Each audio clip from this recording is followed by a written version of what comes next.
some people may instinctually know what is right or wrong, and because of that they might not break the precepts. Buddhists love any kind of light. It could be a flame of a candle or flame from a cotton. Peace is invisible because it lies inside. When it is inside, think about all of our love and joy and peace and try to spread it.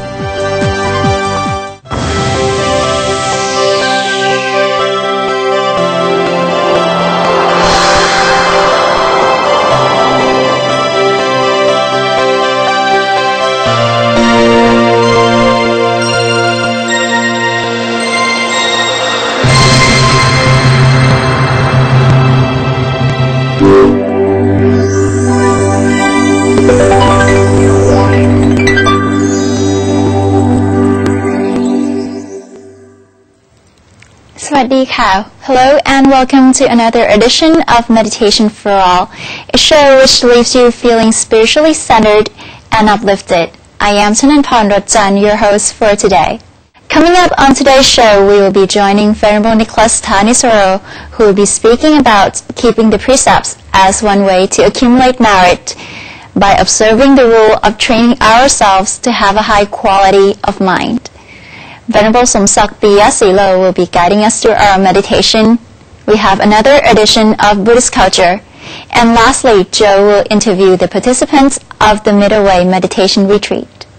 Firstly, on Meditation for All, Venerable Nicholas Thanisaro will speak about the rules of training ourselves called precepts, which help us increase awareness in our own actions and prevent us from future problems. Learn also what constitutes keeping or breaking those rules.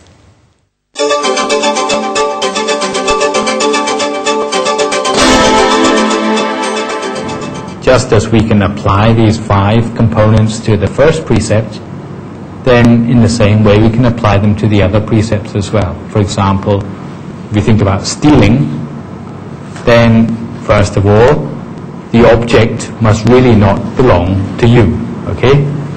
Secondly, you must know the object really doesn't belong to you. It's not like you pick up the Dhammadayada shirt and you thought it was yours, but in fact it was someone else's. It's only when you later you find it's got someone else's name written on it.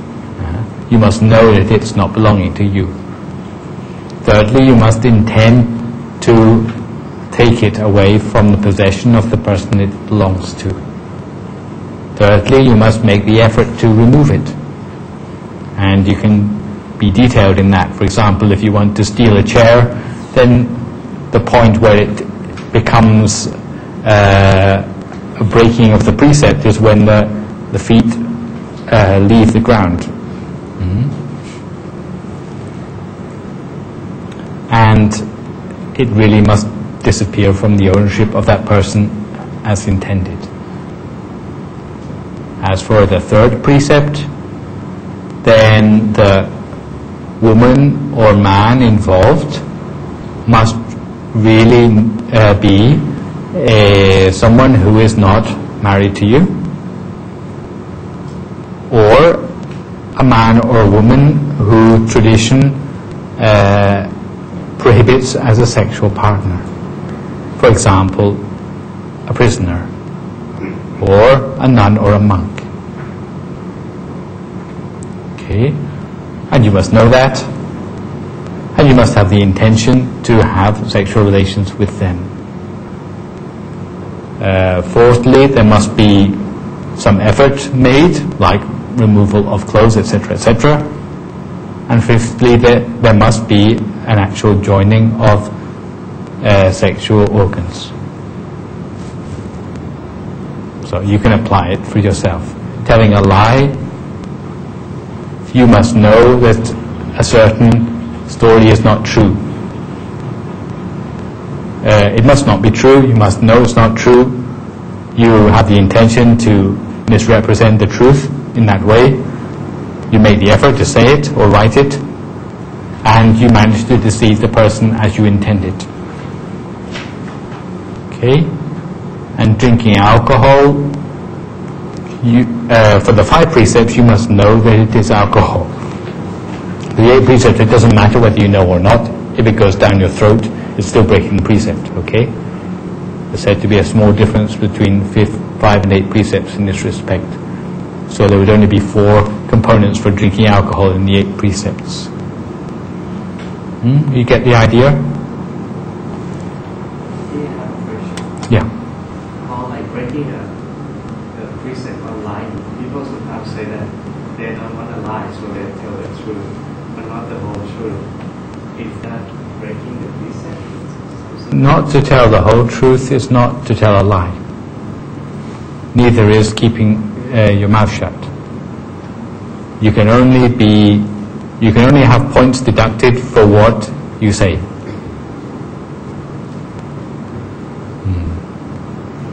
But if a person asks for an answer which is where the meaning is changed by a response which is not verbal, like if they say, if it's true then say something, and you know it's not true and you still don't say something, then that would be considered a lie. But normally when we know that you have to be careful about what you say, then we maybe will say only as much as is beneficial. There's a lot more about the things we say apart from telling lies, apart from something being true or not. But in order to keep within the limits of the precepts, normally it comes down to not saying more than is true. Okay. In fact, you don't need to keep the precepts in order to be a moral person.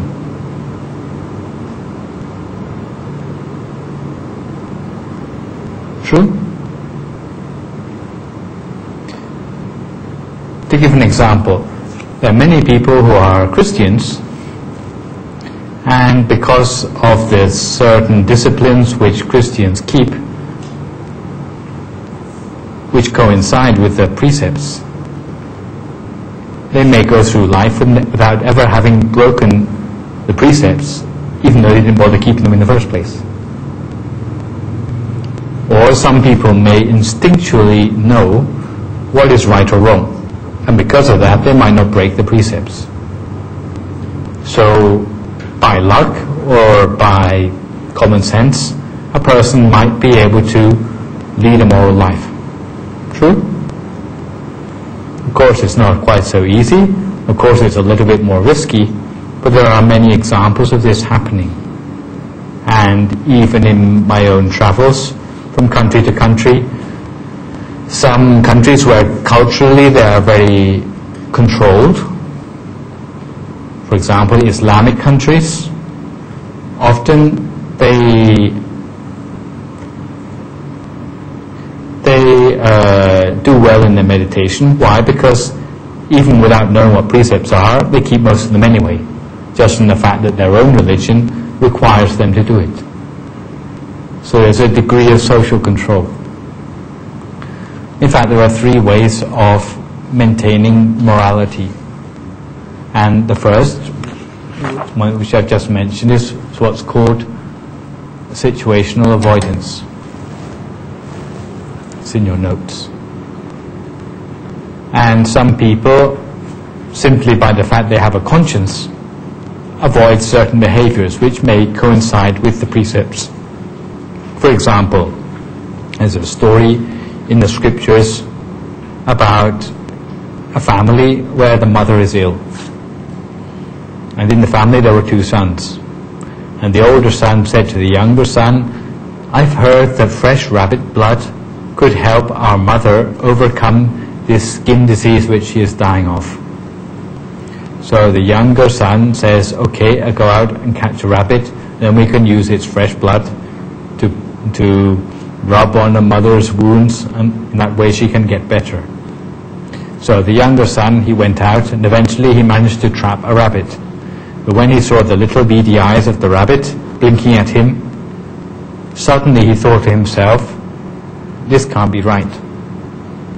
I'm not even sure that if we sacrifice the life of this poor rabbit, that the mother will get better as a result of it. So, thinking that, he let the rabbit go and made the wish, through the power of my compassion on this occasion, may my mother be able to get well. And when he went back to see his mother, he got shouted at by his elder brother, said, "Oh, you ungrateful boy, you haven't done what we asked, even for our mother you cannot do this much." But then they looked at the mother's wounds, and it turned out that she had got better as a result of the act of truth which the boy had made. So this is an example of a person managing to lead a moral life even without taking the precepts in advance. It's called situational avoidance. It's for the sort of people who are able to be a teacher to themselves. But normally it must be said that if a person takes the precepts in an official sort of way, it helps that person to be more aware of the sort of discipline which they're trying to keep. So it is a risky way of keeping to morality. The second sort is what we call planned avoidance.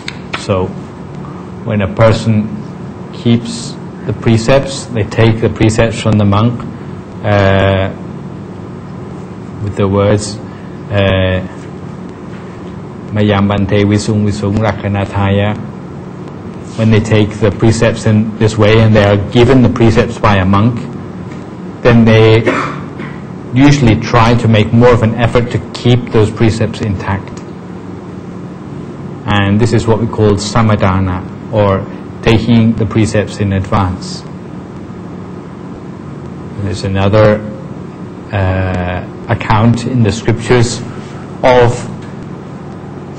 a forest man who one morning had exceptionally met up with an enlightened monk, and he knew that this monk was very eminent, and he asked the monk to give him the 5 precepts. Later the monk went home and he made his way back through the forest, and as he was going through the forest, one of these big boa constrictors came up and wrapped itself around him. Normally, if you are a hunter, the way in which you would protect yourself when a boa constrictor wraps itself around you is to take your knife out of your sheath, turn it with its blade outwards, and put it right up against your body, so that the harder the boa constrictor wraps itself around you, the deeper the knife will cut into it, and eventually it will give up. So when this happened to him, his first reaction was to pull out the knife and to stick it into the coils of the boa constrictor. But later it occurred to him, just now I just received the 5 precepts from this eminent monk. It's not every day I get the chance to receive the precepts in such a way. If I do this, then I will be breaking the precepts which he has given me.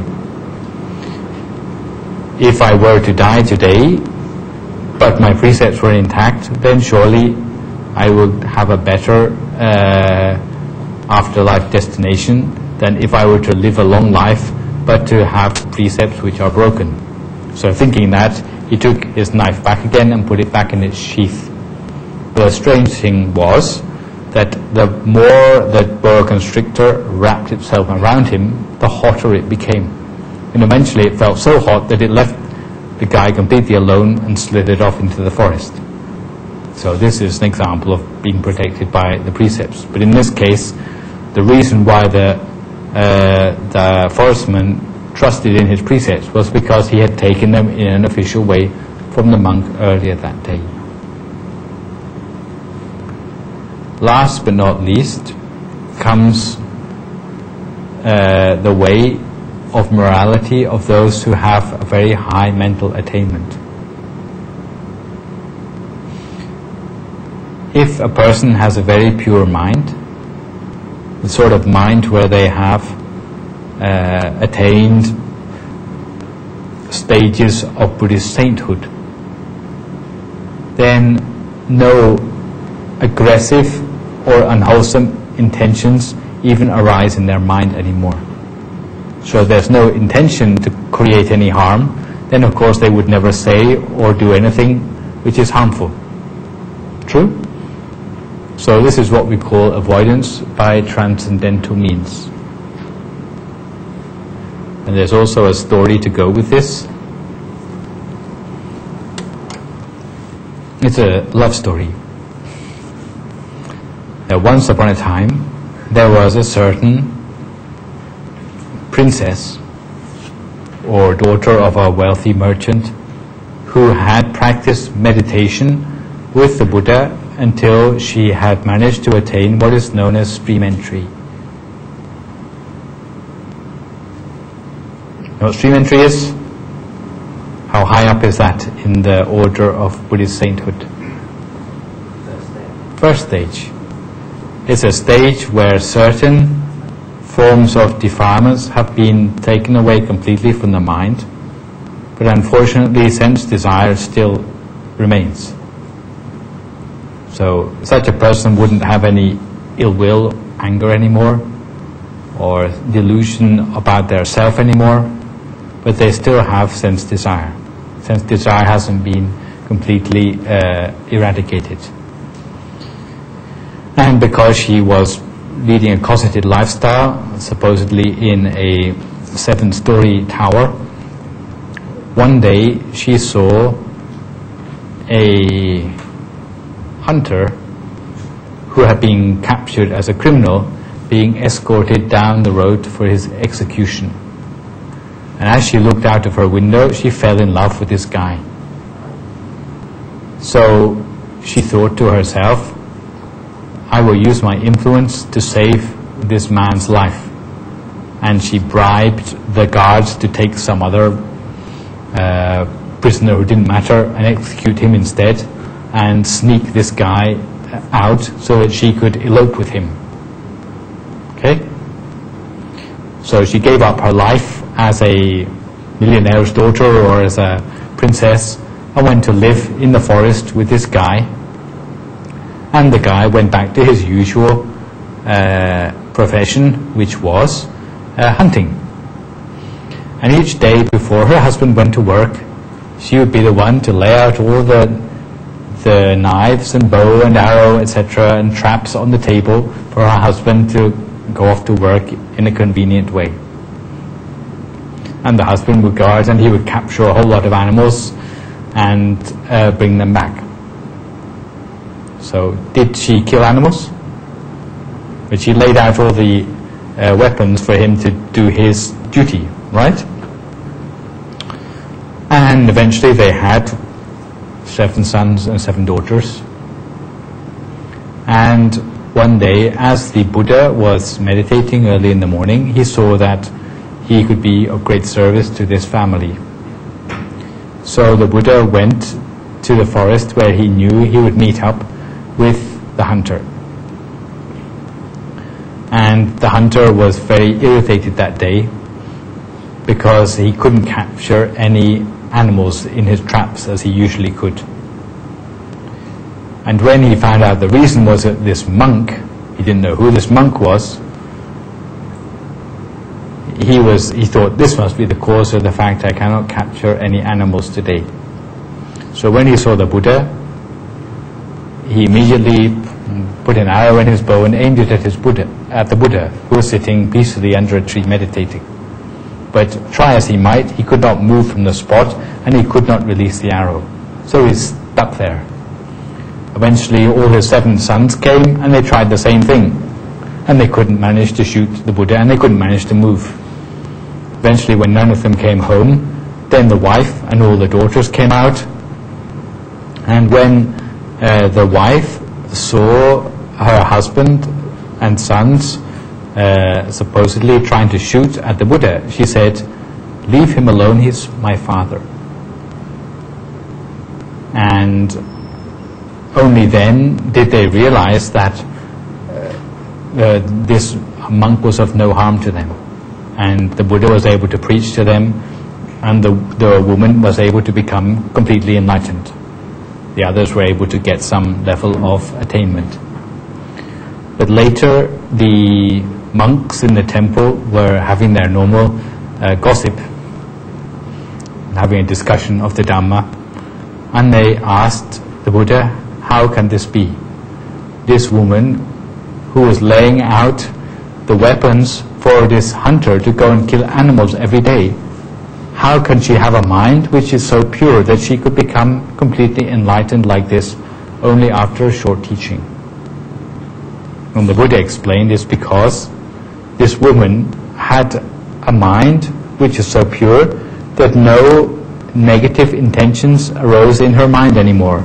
Even though she just laid out the weapons on the table or whatever, there was nothing in her mind which was unwholesome. She just did it. And this is why we call it transcendental avoidance. For a normal person to put out weapons on the table, there must be something which crosses their mind which is to do with killing. But in her case there wasn't. She just did it because it's her duty as his wife.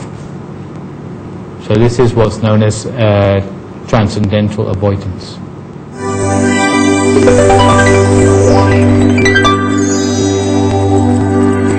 Next on Meditation for All is Buddhist culture. This week's show is titled From the Candlelight to the Symbol of Wisdom. This edition shows how candlelight can be used as a tool for concentration during meditation while creating an atmosphere of peace and serenity.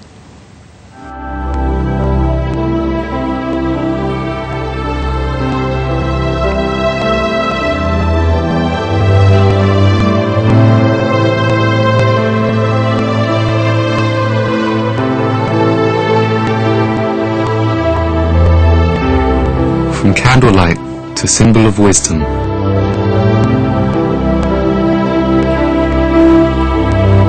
Inviting candlelight to exist inside while meditating is a technique to still the mind inside the chamber of origin. From the gentle stillness, wisdom comes. Then the flame is turned to be the symbol of wisdom of the statue of Lord Buddha or Buddha image, which Buddhists call Gyet Bleo, or the eternal flame on the top knot of the head of the statue.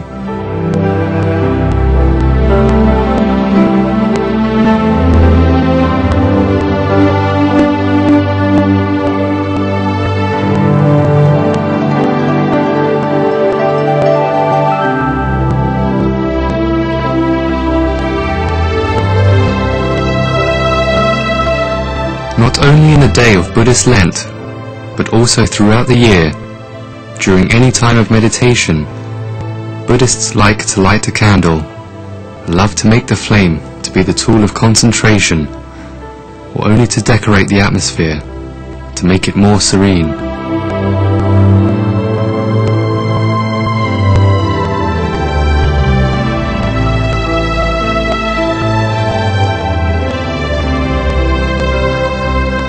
Buddhists love any kind of light. It could be a flame of a candle or flame from a cotton thread soaked with oil in a tiny bowl, or even in a coconut shell. It is used for chanting or meditating. Buddhists will chant or meditate until the flame fades away. This could be in the late afternoon or in the evening, inside their shelter, or out at the temple place or stupa.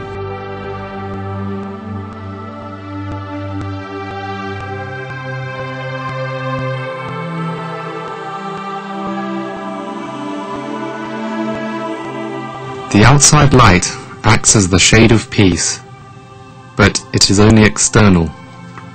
The real peace should be inside, because it is the production of mind.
when they are in the process of true meditation, a Buddhist always invites the image of candlelight in and places it at the center of the body, inside the chamber of origin. The teaching of Buddhism said, wisdom is inside, the body of wisdom, or body of enlightenment, is at the center of the body.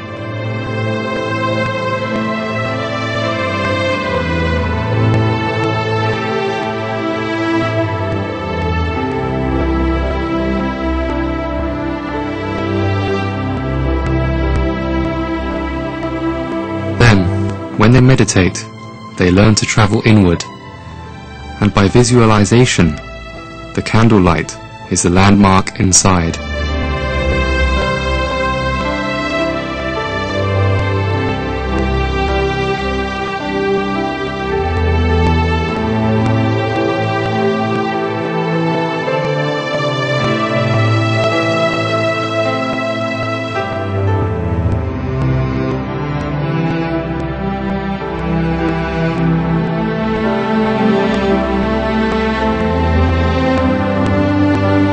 The body of wisdom, or body of enlightenment, is the body of truth that turned Prince Siddhartha to be the Lord Buddha.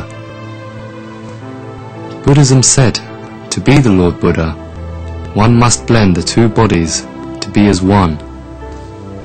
They are the physical body with 32 signs of a great man called Rupakaya, and the principal body, or body of wisdom, that is the body of enlightenment, called Dhammakaya.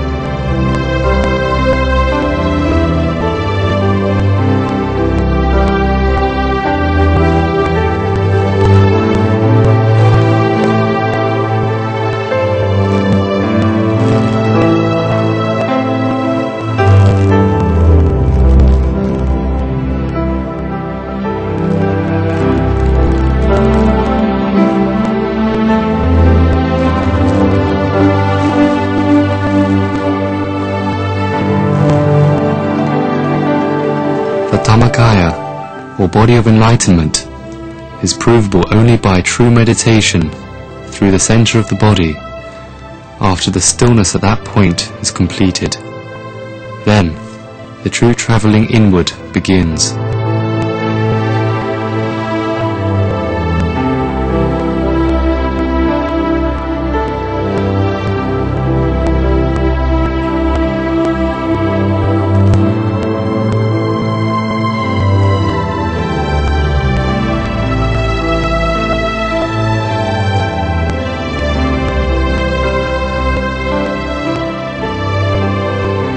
As candlelight can lighten up the darkness of the night, the truth of enlightenment can conquer all troubles.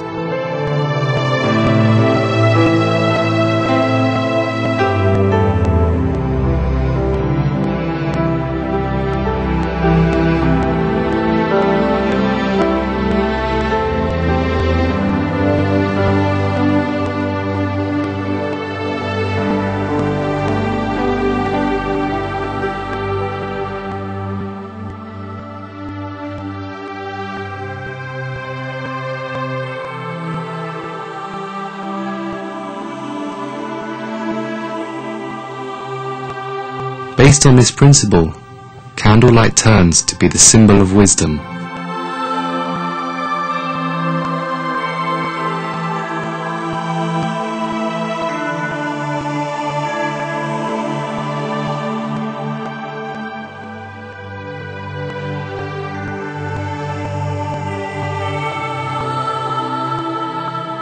With this reason, the flame of candlelight that turns to be the symbol of wisdom has been put on the top knot of the statue of wisdom or Buddha image.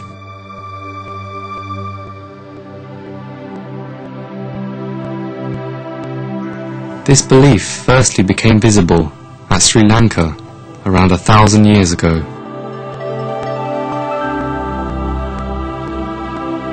This was not the first time that a statue of wisdom was made, and from then on, the flood of culture and changes, most of Southeast Asia was influenced.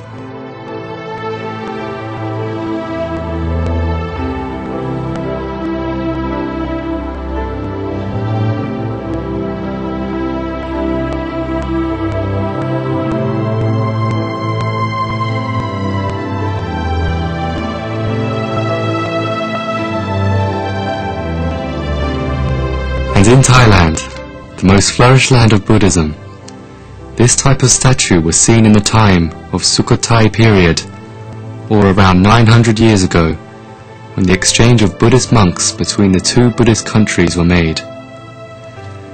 In Thailand, this type of statue was named Get Pleo.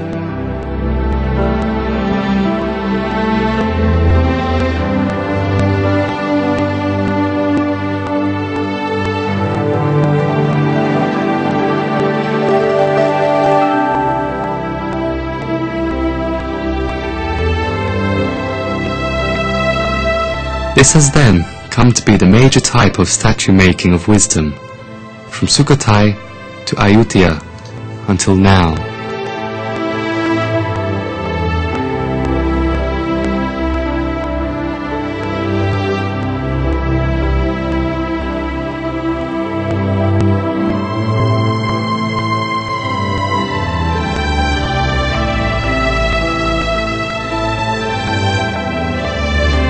Get Pleo, with the symbol of wisdom, is not the true picture of the body of enlightenment.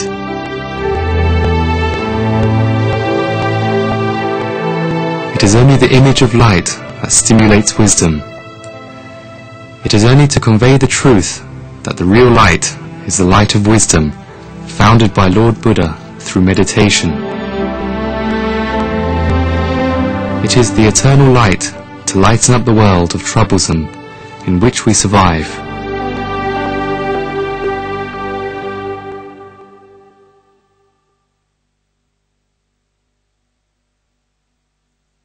Venerable Somsak Piyasilo will be joining us for meditation next. A show suitable for anyone at any level of meditation, from beginner to advanced. With his invaluable information and tips, he can leave you feeling peaceful, relaxed, and mindful.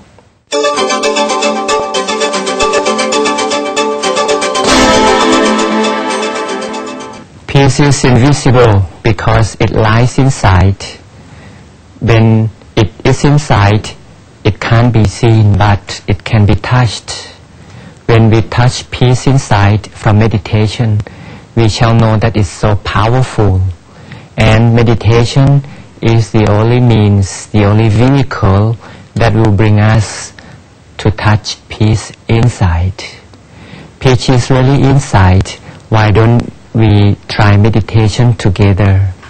Welcome everyone to the program Meditation for All. Now, are you ready for meditation? If so, find your own most comfortable corner to sit. You may sit on the floor as usual with the support of a cushion, or you may sit on the chair where you feel sort of comfortable as well. And then, are you ready?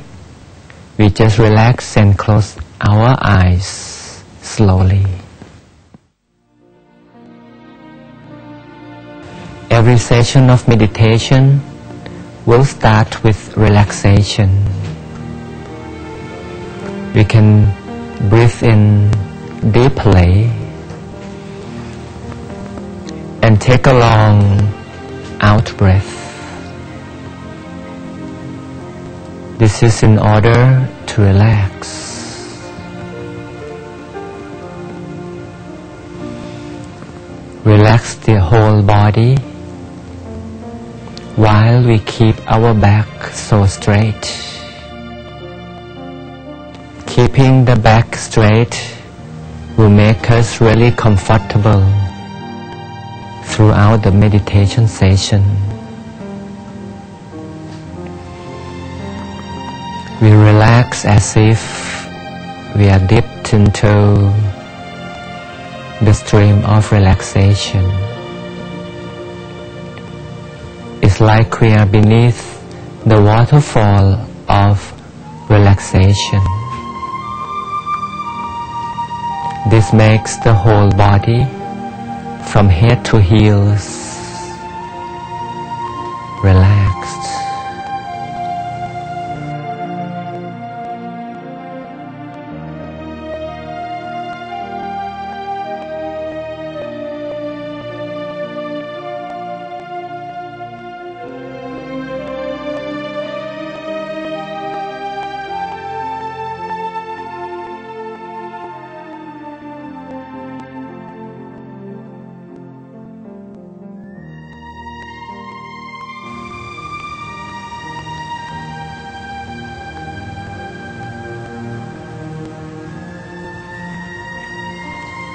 For newcomers, we learn the concept of the turning point together. Take a good deep breath, deeper in. The wind will go past the lungs down to the middle of the stomach. Let's try.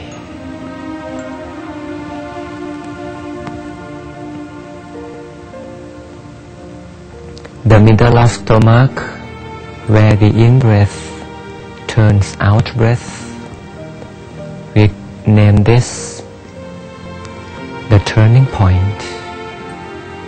And in meditation, we can name it the station of peace. This is the point where everyone together will focus the mind in meditation.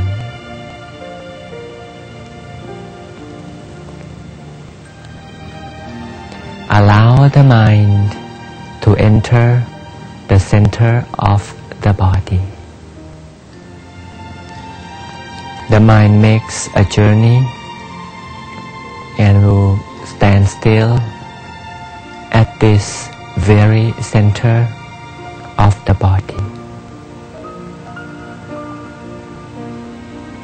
Peace is inside, while people always search peace outside because they don't know the method. Meditation, when we center our mind inside, we click on the existence of peace inside. Now we bring the mind back home. Every time the mind lies inside, the mind is at home. When the mind is at home,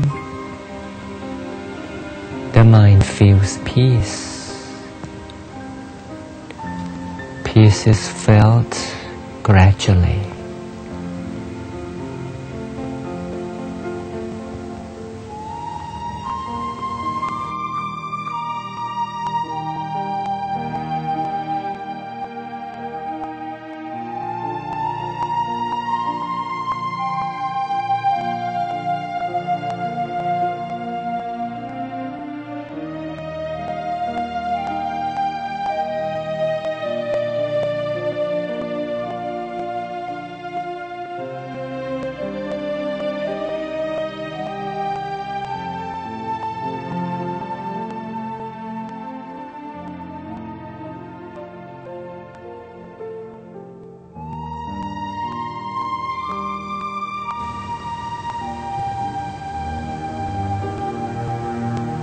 Remain at home, the home base of the mind. Remain there for a while. It's like a soft click on the spot right inside the body.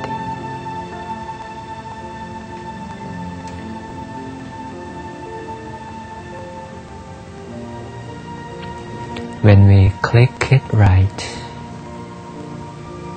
the brightness would arise automatically from inside.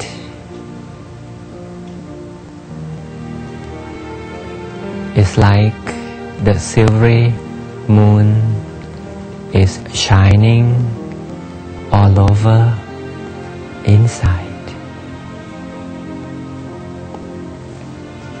This is, by the way, the inner moon shining bright, so bright inside. It's the warm brightness from the inner moon. Let the moon in the mind shine for a while in peace.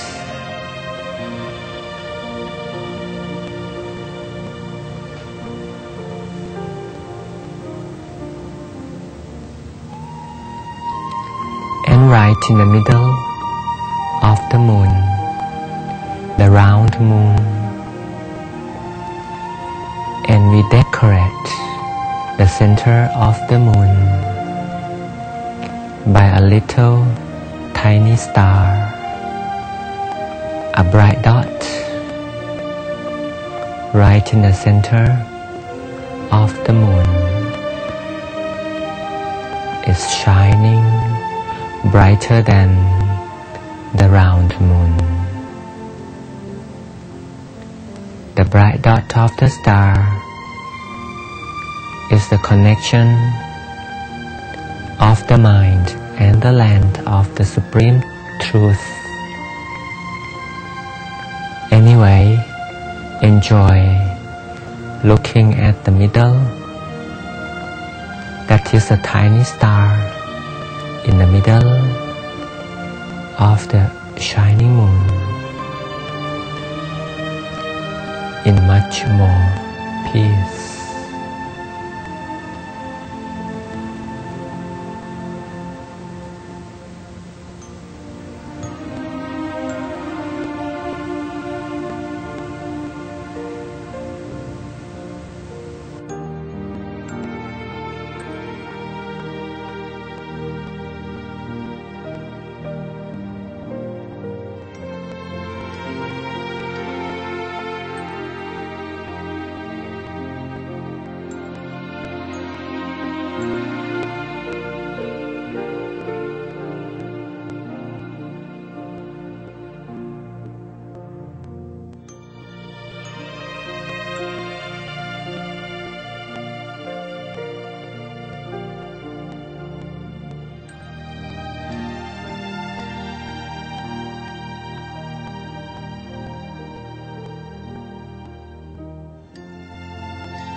Enjoy the existence of the bright star over the bright moon inside the body.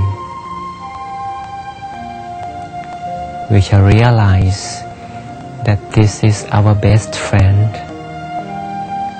As time goes by, time brings decay and deterioration to the physical body. time means aging. But this rule doesn't apply with the center of the body. Life inside the center is forever blissful.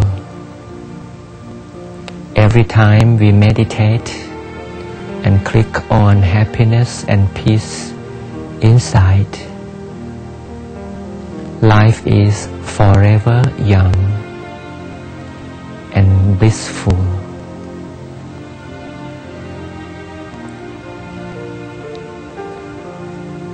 Enjoy the bliss inside. The contentment from meditation is ever increasing. As time passes by, in the center of the body, life can grow. But as life grows, life also glows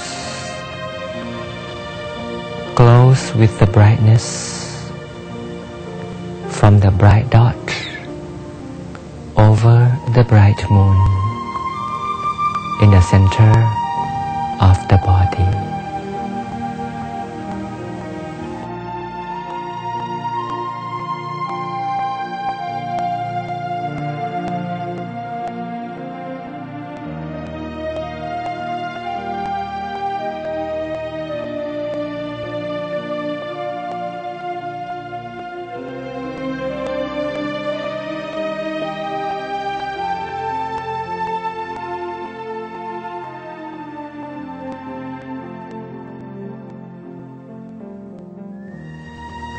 In Buddhism, it is taught that we can live above the rule of decay, but it is the power of peace inside.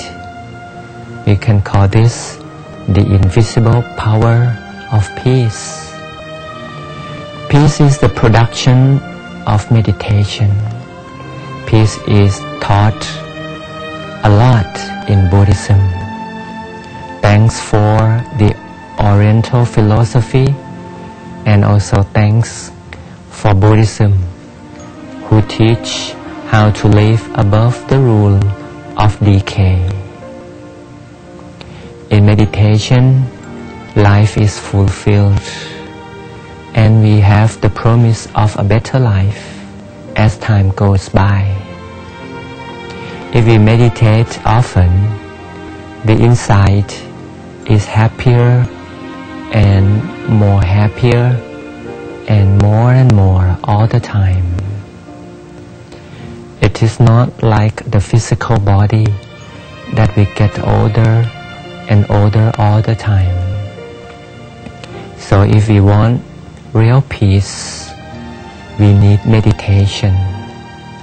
And meditation is free as long as we just sit down and put practice of meditation. We can take a few good deep breaths again in order to confirm the existence of the center of the body. Remind ourselves of the bright star, bright dot of the star at the center of the bright moon. Confirm the existence of this inside. Enjoy peace in the simple way. Enjoy peace at any time of life. Feel the life forever young at any time.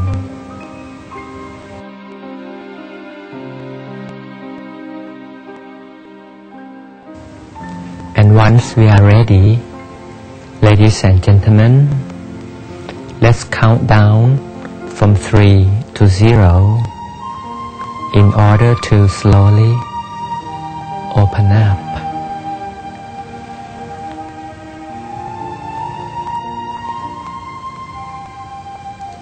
What is your meditation? Everyone will get peace more or less from meditation. Remember to enjoy peace free of charge. Just sit down, relax, and go to the center of the body at any time in your life. Until we meet again for a better peace of mind. Remember to practice meditation every day while we are away. Until we meet again next time, have a good time. สวัสดี to all of you. Goodbye.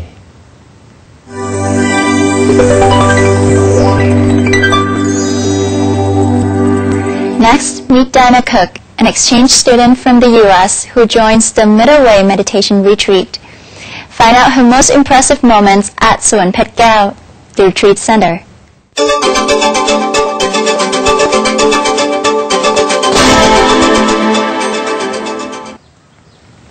Sawadee.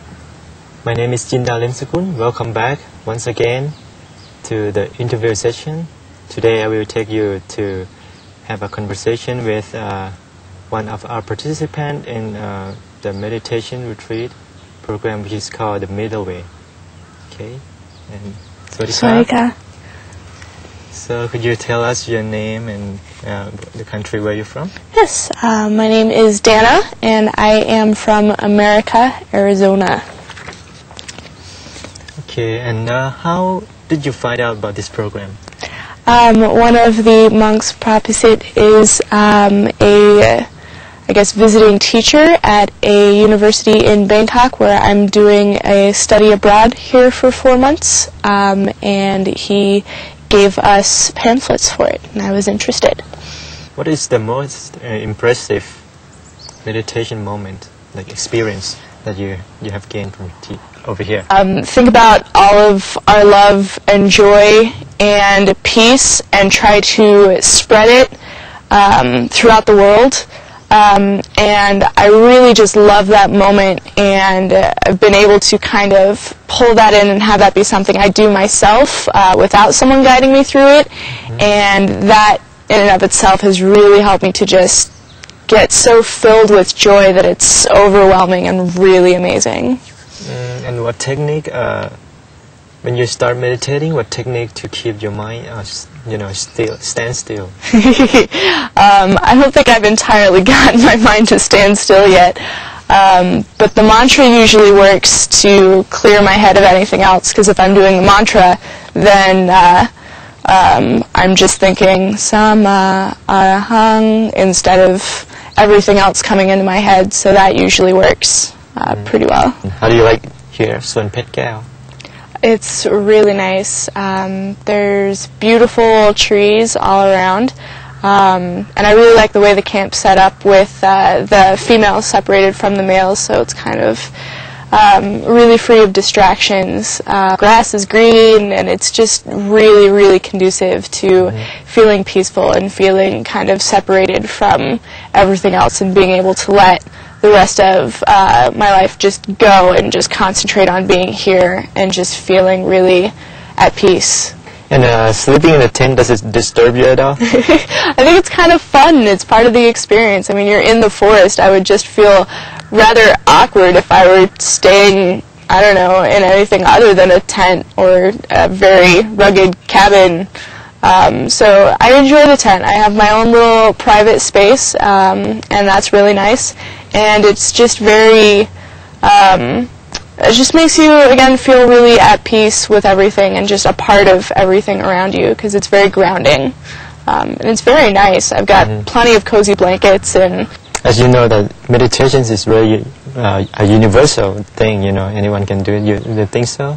Definitely. I think it's so universal because you can do whatever works best for you. So yeah. How would you like to encourage others who don't know about this program to join us? Obviously going to tell all my friends about it, but it's hard to know how frequently they'll be making it to Thailand. But I know there's spots in the U.S., and I know I'm going to be checking them out when I get back. So just kind of word of mouth, I think.